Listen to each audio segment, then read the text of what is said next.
कुछ रिश्तों का सौदा होने लगा, चलने लगा इंतकामों का सिलसिला।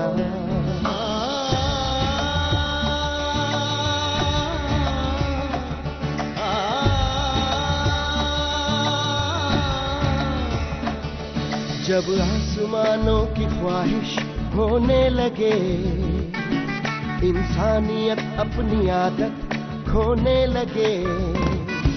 अब हार किसको मिले और जीत किसको मिले, बस वक्त के हाथ में है फैसला।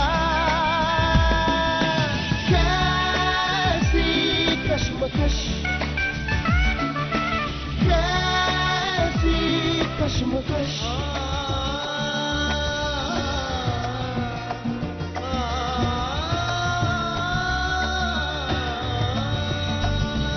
इस जिद भरी जंग का अंजाम किसको पता, बस वक्त के हाथ में है फैसला। कैसी कश्मकश, कैसी कश्मकश। मेरा सिर्फ एक ही मकसद, मयंक चौधरी तुम्हारी तबाही। हमें ये पता लगाना होगा कि वो कौन है और उसका मकसद क्या है। अगर अपने आप को बचा सकते हो तो बचा लो मयंक चौधरी, बचा लो अपने आप को। प्रणाम माँ।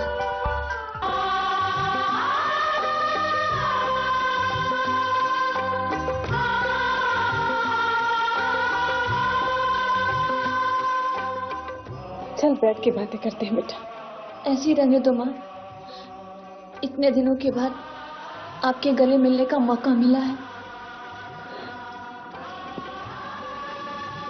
मेरा दिल भी बहुत बेचैन है बेटा। एक माँ की ममता तड़प रही है, पर क्या करें, जालिम को सजा देनी है तो बर्दाश्त करना ही होगा। बर्दाश्त तो कर ही रही हूँ माँ। वैसे मैं अपने मकसद के रास्ते में बढ़ती ही जा रही हूँ। मयंक मेरी जाल में पूरी तरह से फंस चुका है और उसकी माँ वो भी मेरे झांसे में आ चुकी है।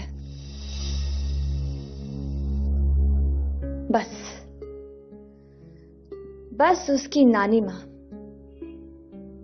उसे मेरी असलियत मालूम है। कैसे? उसे कैसे पता चल गया? मैंने जानबूझकर उन्हें अपना ये रंग दिखाया है। दो लोगों की सोच अगर अलग होगी तभी तो फूट डालने में आसानी होगी। मयंक और देवयानी, इनको तो सबक सिखाना ही है। एक ने मेरी जिंदगी बर्बाद की है और एक ने आपकी। देखना माँ, मैं चौधरी खानदान को ऐसी जगह लाकर खड़ा करूंगी जिसके बारे में उन्होंने कभी कल्पना भी नहीं की होगी। उसी दिन का तो इंतजार कर रही हूँ मैं। वो मंजर देखने के लिए तो मेरा दिल बेताब है। बहुत जल्द आपकी बेचैनी दूर करूंगी माँ। वैसे आपको एक बात बता दूं, मयंक का इस शहर में एक और दुश्मन आ गया है जो कभी खत के जरिए कभी फोन के जरिए उसे तबाह करने की धमकी दे रहा है, जिससे सभी बहुत परेशान हैं। पर वो है कौन? ये तो कोई नहीं जानता, इसीलिए तो सभी परेशान हैं। वैसे वो जो भी और जो कुछ भी कर रहा है उससे मुझे बहुत खुशी हो रही है। बेटा, मयंक के ना जाने कितने दुश्मन होंगे, पर तुम अपना ख्याल रखते हुए ध्यान से काम करना। कहीं उन्हें पता चल गया तो? आप फिक्र मत कीजिए माँ, किसी को कुछ नहीं पता लगेगा। और अगर पता लग भी गया तो तब तक वो घर तबाह हो चुका होगा। मुझे तुमसे यही उम्मीद है। खैर, अब मैं चलती हूँ। वहां उस घर में एक नई मुसीबत आ गई है। क्यों? अब ऐसा क्या हो गया? होना क्या है, तनु ने अचानक शादी से इनकार कर दिया है। और पूर्वा को यह लगता है कि इसमें तनु की कोई साजिश है। डरती हूं कि कहीं पूर्वा की ये गलतफहमी घर में नया तूफान न लाकर खड़ा कर दे।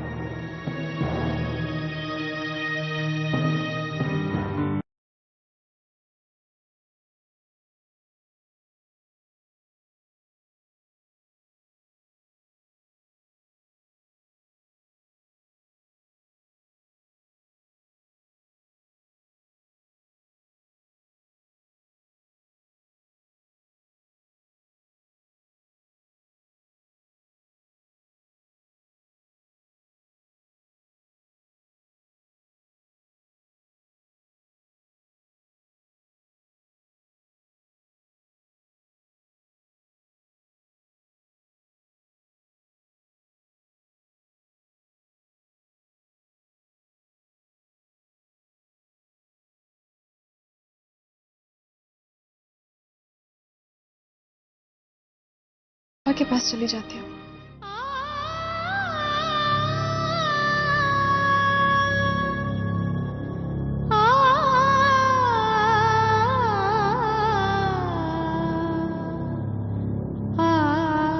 क्या सोच रही हो तनु बेटा?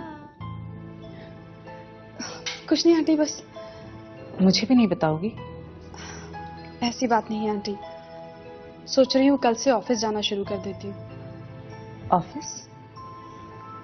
हाँ आंटी, मैंने साहिल के सपनों को एक नया आधार देने का फैसला किया है। उसकी शुरुआत भी मैंने कर दी है। अब इस वक्त तो मेहनत करनी ही पड़ेगी ना। हाँ, वो तो ठीक है, लेकिन ये बताओ, तुमने अपनी जिंदगी की नई शुरुआत के बारे में क्या सोचा है बेटा? मैं अपनी जिंदगी में कोई बदलाव नहीं चाहती हूँ। लेकिन क्यों? अचानक ऐसा क्या हो गया? नहीं, कुछ भी तो नहीं। तो फिर तुमने अपना फैसला क्यों बदल लिया? क्योंकि अब हालात बदल गए हैं। मेरा मतलब है कि अब मम्मी जी भी नहीं रही तो। लेकिन ये उन्हीं की अंतिम चाहत थी। मैं उनकी ये चाहत जरूर पूरी कर देती अगर वो जिंदा होती, लेकिन अब नहीं, क्योंकि मैं जानती हूं मैं इस घर से चली गई तो इस घर का क्या होगा। ये घर मेरी जिम्मेदारी है, क्योंकि इस घर से मम्मी जी और साहिल के सारे सपने जुड़े हुए हैं और उनके सपनों को पूरा करना मेरा फर्ज है। लेकिन तनु, हेलो? हाँ विकी बेटा। हाँ, नहीं तनु नहीं है इस समय घर पर। हाँ ठीक है, मैं उसे बता दूंगी। जीते रहो।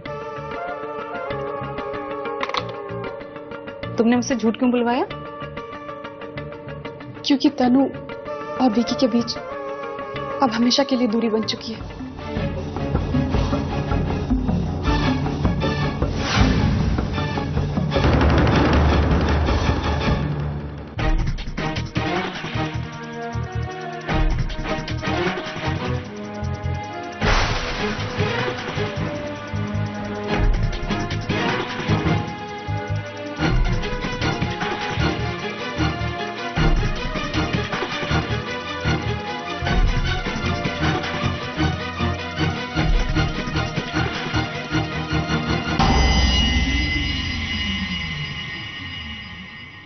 खोलकर तो देखो, इसमें है क्या?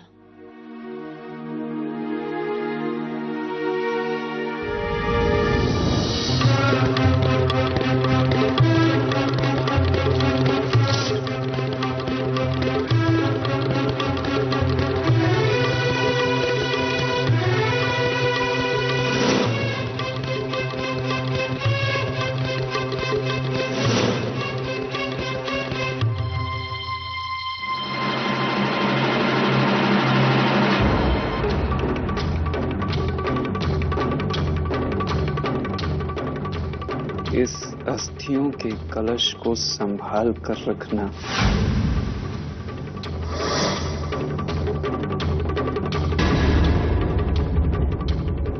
मयंक चौधरी, तुम्हारी अस्थियां परवाह करने के काम आए?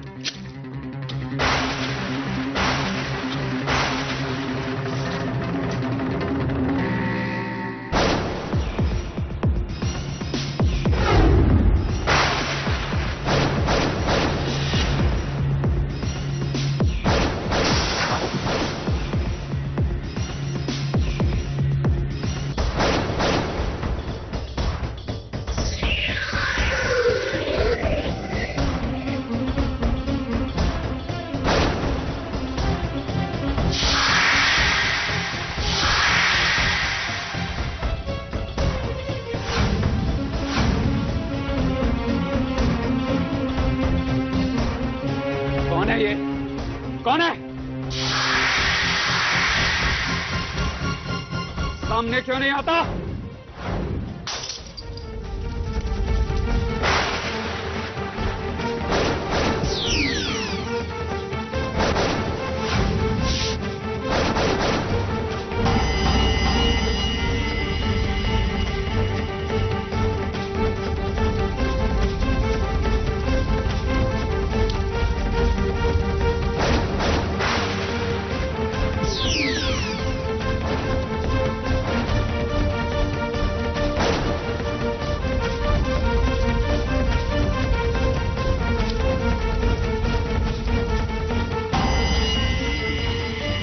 क्या सोचता है वो?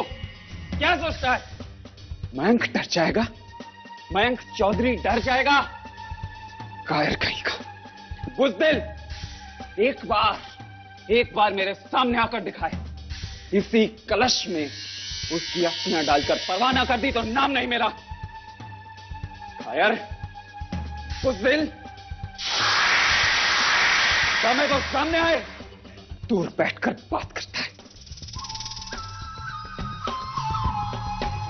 अम्मा, क्या हो गया है मयंक को?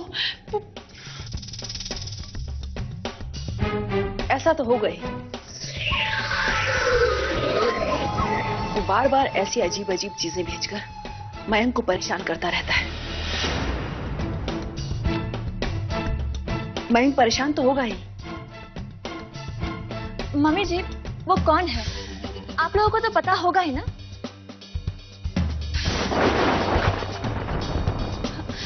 मेरा मतलब है, आप तो जानते ही होंगे कि मयंक की दुश्मनी किससे है। नहीं, हम कुछ नहीं जानते।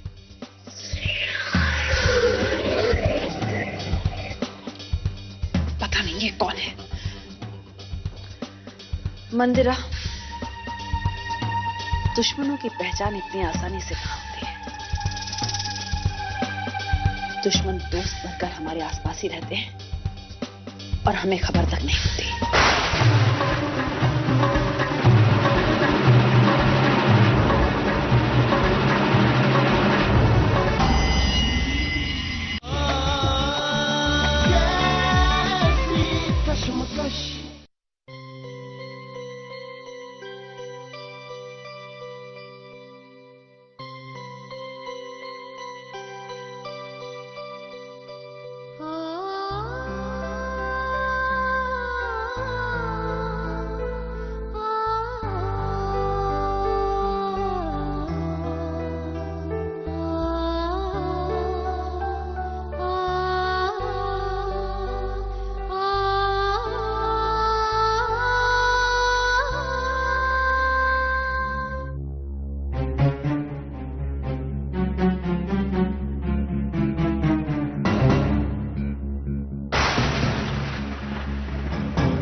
छोटी दुल्हन कहाँ जा रही? इसे हो क्या गया? कोई तो बात है जो ये हम सबसे छिपा रही है।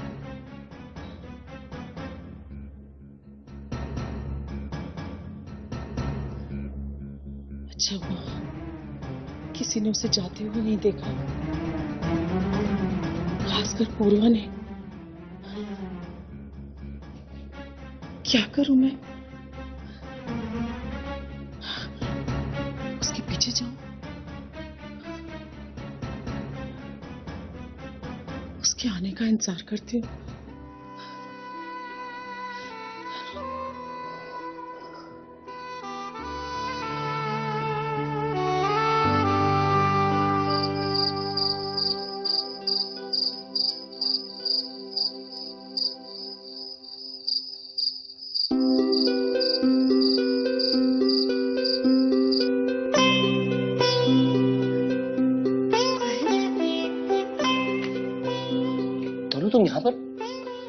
किसी ने देखा तो नहीं तुम्हें? तो तनु, लेकिन इस वक्त यहाँ क्यों आना था तुम्हें? अगर किसी ने देख लिया होता तो गजब हो जाता। मैं इतना सब कुछ, इतनी मेहनत कर रहा हूँ और तुम सारे किए कराए पर पानी फेर देती। आखिर ऐसी क्या जरूरत है यहाँ आने की?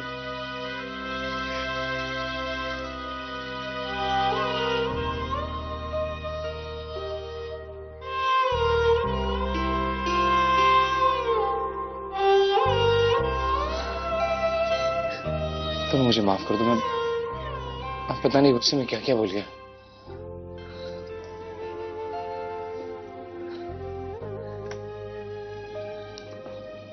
तुम प्लीज मुझे माफ कर दो।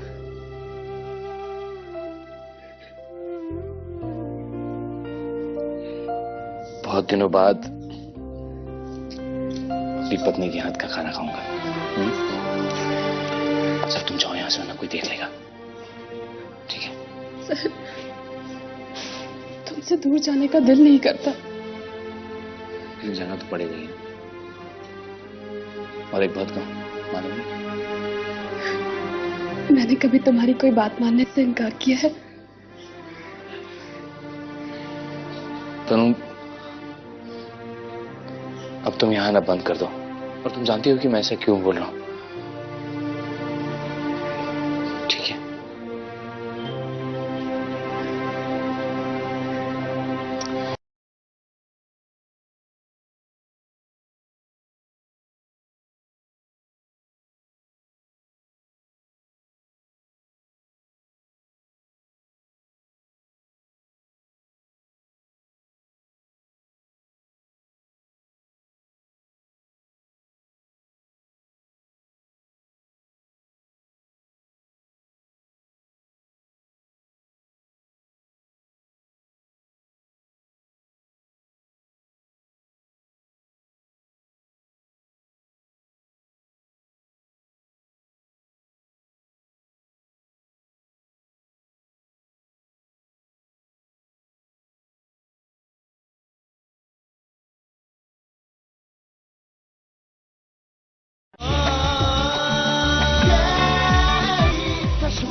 आपको पता है, मुझे बचपन से मिल्क शेक बहुत पसंद है। और क्या क्या पसंद है तुम्हें? आप जैसे लोग जो काम्या से टकराना चाहते हैं। वैसे आपको कैसे लोग पसंद हैं? मुझे भी तुम जैसे लोग पसंद हैं, जो बेवकूफी भी शान से करते हैं। बेवकूफी? ये तो आने वाला वक्त ही बताएगा कि मैं बेवकूफी कर रही हूं या आप बेवकूफ बन रहे हैं। काम्या, जब बाजी चल रही हो ना, तो सामने वाले की चाल का बुरा नहीं मानना चाहिए, बल्कि उसी अंदाज में उसकी चाल का जवाब देने की कोशिश करनी चाहिए। ये बाजी तुम्हें बहुत महंगी पड़ेगी काम्या। फिलहाल तो आपको ही महंगी पड़ रही है।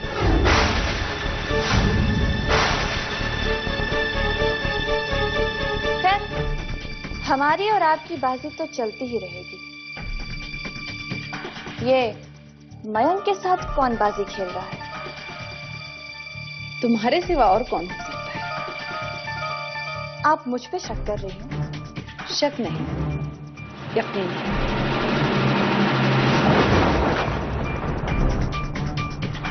और ये बात मैं साबित करके रहूंगी। चलिए चलिए, मैं ये मान लेती हूं कि ये सब कुछ मैंने किया है। साबित। वो तो मैं करके रहूंगी, फिर तुम उसका अंजाम देखना।